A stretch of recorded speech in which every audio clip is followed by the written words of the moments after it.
जय माता दी। आज गुप्त नवरात्रि का 7वां दिन है और आज हम सुनेंगे माँ धूमावती की कथा। गुप्त नवरात्रि के 7वें दिन माँ धूमावती की पूजा की जाती है। मान्यता के अनुसार विवाहित महिलाएं माँ धूमावती की पूजा नहीं करती बल्कि दूर से ही माँ के दर्शन करती हैं। गुप्त नवरात्रि की सप्तमी तिथि को धूमावती के सामूहिक जप अनुष्ठान और स्रोत का पाठ किया जाता है। माँ धूमावती 10 महाविद्याओं में 7वीं महाविद्या हैं। शास्त्र रुद्रामल तंत्र में बताया गया है कि सभी 10 महाविद्या भगवान शिव की शक्तियां हैं। पौराणिक कथा के अनुसार जब माता सती ने अपने पति भगवान शिव के अपमान होने के कारण अपने पिता राजा प्रजापति द्वारा आयोजित हवन कुंड में अपनी इच्छा से अपने आप को जलाकर भस्म कर दिया था। माना जाता है कि तब उनके शरीर से जो धुआं निकला था उसी धुएं से माँ धूमावती प्रकट हुई थी। अर्थात धूमावती धुएं के स्वरूप में माता सती का भौतिक स्वरूप है। माँ धूमावती को दुख दूर करने वाली देवी भी माना जाता है। पद्म पुराण के अनुसार यह भी बताया गया है कि दुर्भाग्य की देवी धूमावती माँ लक्ष्मी की बड़ी बहन है, परंतु इनका स्वरूप माँ लक्ष्मी से बिल्कुल उल्टा है। शास्त्रों के अनुसार माँ धूमावती पीपल के पेड़ में निवास करती हैं। मान्यताओं के अनुसार धूमावती को दरिद्रता, अलक्ष्मी और ज्येष्ठा के नाम से भी जाना जाता है।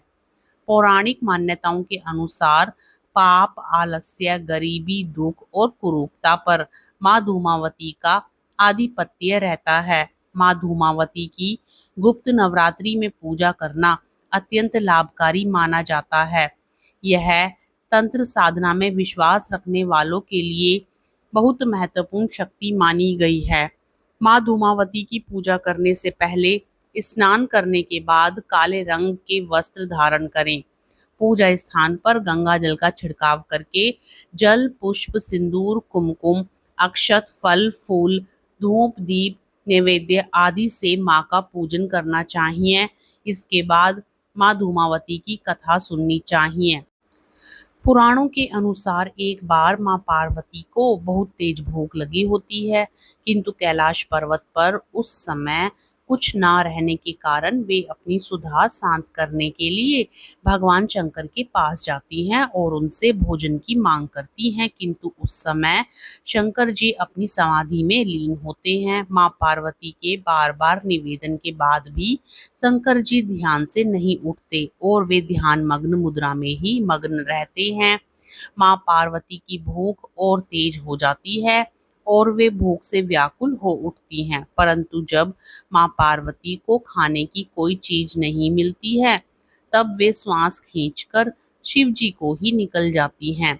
भगवान शिव के कंठ में विष होने के कारण माँ के शरीर से धुआं निकलने लगता है। उनका स्वरूप श्रृंगार विहीन तथा विकृत हो जाता है तथा माँ पार्वती की भूख शांत होती है।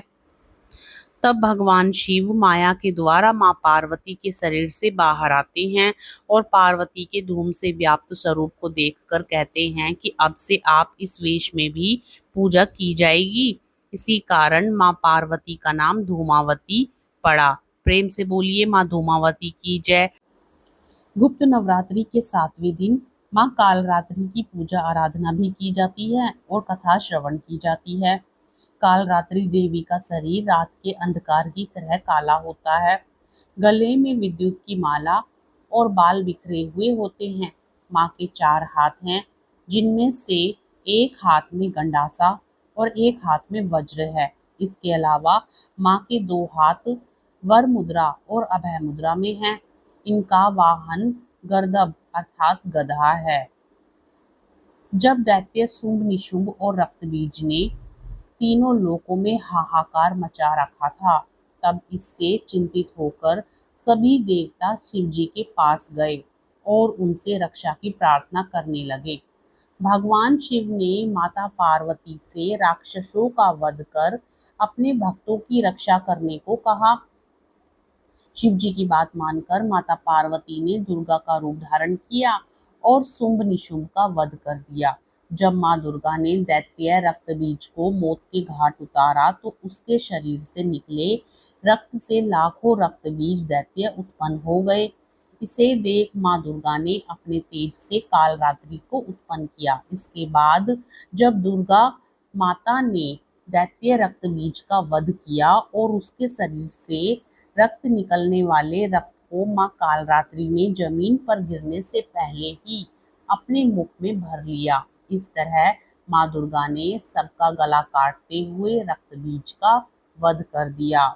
प्रेम से बोलिए माँ कालरात्रि की जय। तो भक्तजनों, आज की कथा आपको पसंद आए तो वीडियो को लाइक करके चैनल को जरूर सब्सक्राइब कर लें और साथ ही कमेंट बॉक्स में जय माता दी जरूर लिखें। राधे राधे, जय श्री कृष्ण।